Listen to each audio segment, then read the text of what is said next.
Fox News Network, the nation is in shock over the derailment of that Amtrak train in North Philadelphia last night. At least 5 dead and more than 140 people were taken to the hospital. As Washington wakes up this morning, what's going to be the fallout? Well, joining us right now is the chairman of the Committee of Homeland Security, Representative Michael McCaul of Texas. Good morning to you, Congressman. Good morning, Steve. Thanks for having me. I know it's your business. Every time something big like this happens across the United States, the first thing you think about is, could it be terror?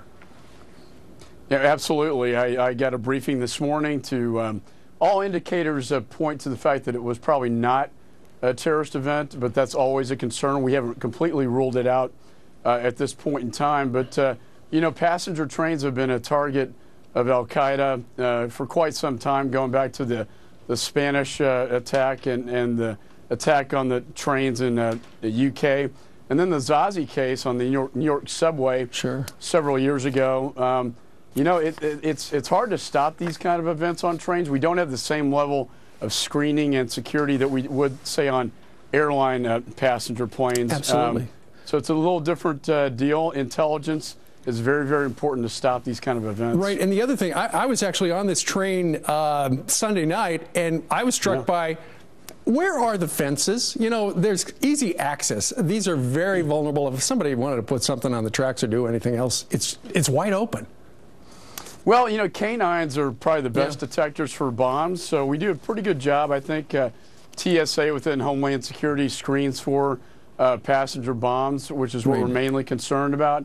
But we don't issue the magnetometers and make people take their shoes off. And all of us, I do that route as well, like you. And a lot of them like going on the train instead of an airplane because you don't have to do that. No, absolutely. Something else we were going to talk to you about is the upcoming Obama budget spends more on climate change than combating extremism here in this country. That seems like a disconnect.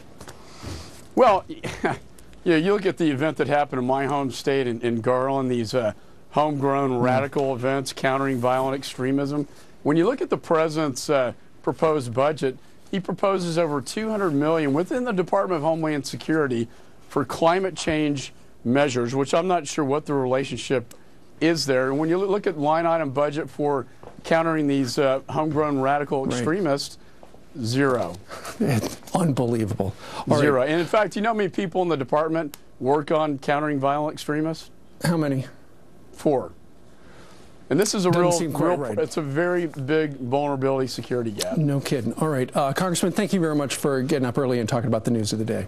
Okay, Steve, thank you. There's going to be a press conference regarding that deadly crash in Philly last night on the Amtrak rails. We're going to take it live when we come back.